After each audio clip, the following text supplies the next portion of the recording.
Now at 5:30, Lexington police arrested a man they say was behind more than a dozen business robberies in town. We'll tell you where his case is headed next. Also on WKYT this morning, police say they think road rage could possibly be to blame after someone shot into a car as the person was driving down the road. We have a flood watch right now, but that will change over into a winter storm warning as we head throughout the afternoon and off into the evening hours. That's when things really start to pick on up. I'll show you your latest forecast in just a few minutes. Tracking, alerting, protecting. This is WKYT This Morning. Good morning from WKYT and welcome in. It's Wednesday. It's hump day. It's going to be a big hump with this weather that we have going on out there. I'm Bill Bryant. And I'm Rebecca Smith. I virtually could hear the collective sigh across Lexington yesterday when we were hearing what we're hearing. Right, more of the snow. Yeah. We could be in for a wild ride regarding the weather. Meteorologist Micah Harris is on duty in our First Alert Weather Center. Right now it's the heavy rain. Yeah, and it is a wild ride. That's the way to put it, really. A flood watch in effect right now, and that goes through tomorrow.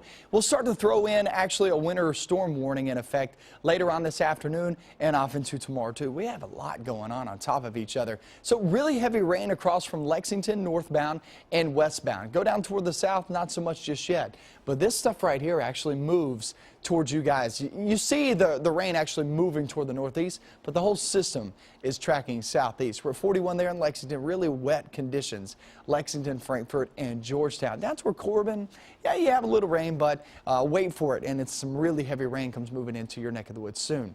There's the 40s this morning, 30s this afternoon. We already hit our high for today. It only gets colder from here on out, and that snow starts to switch over too.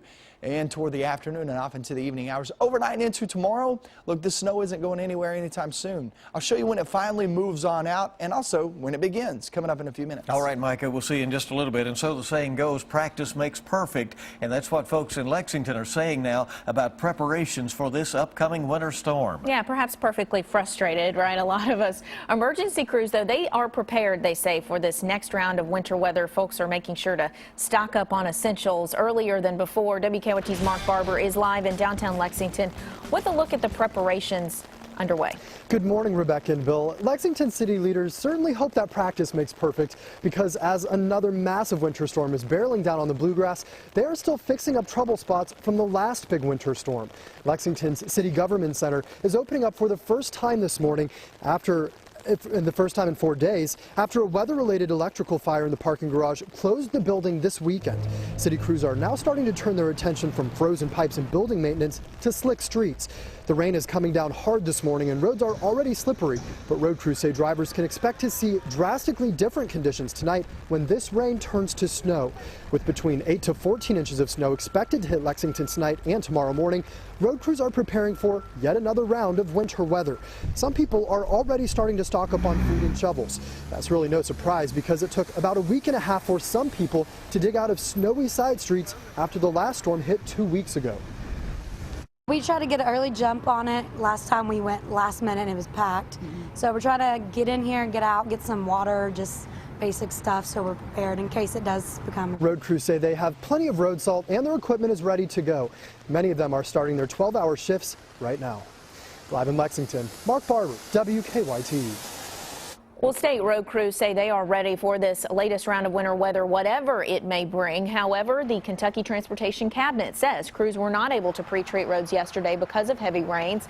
Crews are on standby and will start work when needed. They tell us they're reworking plans each time new information comes in about this winter storm. Lawrenceburg city leaders say they will be ready for this winter storm even after a fire destroyed their snowplows. The fire damaged the city's maintenance garage nearly 2 weeks ago with the snowplows parked inside. The city will be relying now on contractors, and Franklin County road crews will also assist in clearing snow from roads for now.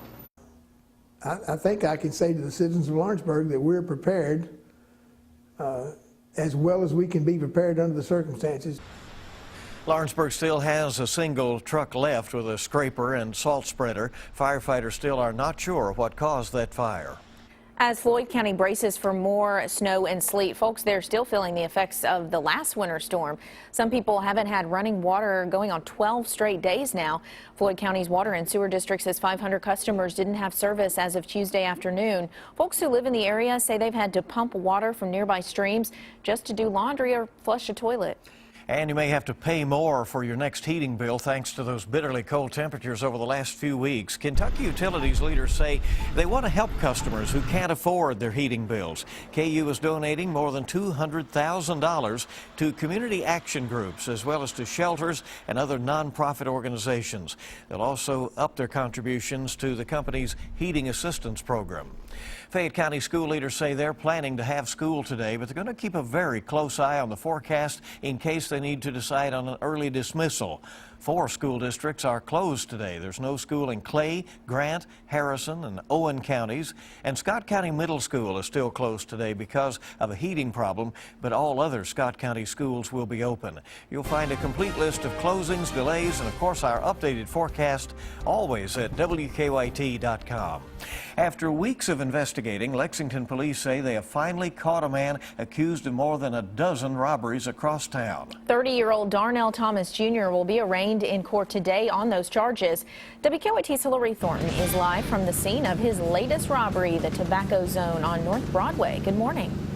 Good morning, Rebecca and Bill. Last Friday, police say Thomas robbed this business here behind me, the Tobacco Zone, but not before the store clerk fought back, taking control of his gun, shooting him in the shoulder. Thomas had been on the run since then with that gunshot. After he was arrested yesterday, he was taken to the hospital to be treated for that gunshot. He is now out of the hospital and in jail facing a slew of charges. On top of the warrant for his role in the Tobacco Zone robbery, Lexington police were able to connect him to 13 other business robberies in Lexington. His latest attempt here at the Tobacco Zone came on the same day police released a possible connection between more than a dozen recent Lexington robberies. Now, there was another man with Thomas at the Tobacco Zone, and police say the other business robberies that are connected also involved a second person. At this point, it is not clear whether or not it is the same man that it was that second robber here, but whoever he is still on the run. Thomas is scheduled to be arraigned in Fayette County District Court this morning. In Lexington, Hillary Thornton, WKYT. Hillary, thank you. And there were some scary moments for some people in Lexington after police say a man shot into their car while they were inside. Police say the victims told them late last night that they were pulling onto Man o' War from the Pimlico Shopping Center when another vehicle started following them. And not long after that, the victims say the vehicle pulled up next to them in the left lane, and the passenger fired a shot into the victim's car. No one was injured. Police say they are looking for a primer gray Jeep Cherokee with black rims. We now know the name of a woman killed in a crash in Bourbon County. The coroner says 61-year-old Carlene Wilson died in the crash yesterday on Clay Kaiser Road. Investigators say Wilson's car crashed into a plank fence. She was driving. Investigators say a child in the car with her was not hurt. There's still no word on what caused her to crash into that fence. Investigators say 2 people have died after their car drove off of a ferry. That happened Tuesday afternoon at the Green River Ferry at Mammoth Cave National Park. Investigators say the car drove onto the ferry, then drove off the other end and right into the water. Search and rescue crews say they found both people dead inside the car when they pulled it out of the water last night. They're not sure why the driver drove into the water. In your national news, opening statements are set to begin today in the trial of accused Boston bombing suspect Dzhokhar Tsarnaev. This comes after nearly 2 months of interviewing about 250 jurors for the case. The jury selection was delayed multiple times by crippling snowstorms and last-minute appeals. Tsarnaev is accused of planning and carrying out an attack on the Boston Marathon along with his brother. That attack killed 3 people and wounded 260 others in 2013. After a controversial speech, lawmakers across the country are sounding off about Israel's prime minister. Benjamin Netanyahu says he is concerned about U.S. negotiations to prevent Iran from developing a nuclear weapon. He says he is worried the U.S. will give up too much in the negotiations with Iran, and he wants a better deal. One Kentucky lawmaker says a better deal might not happen. It's like the child who says, I want to go to Disneyland every day, eat ice cream and drink Coca-Cola every day, and not go to school.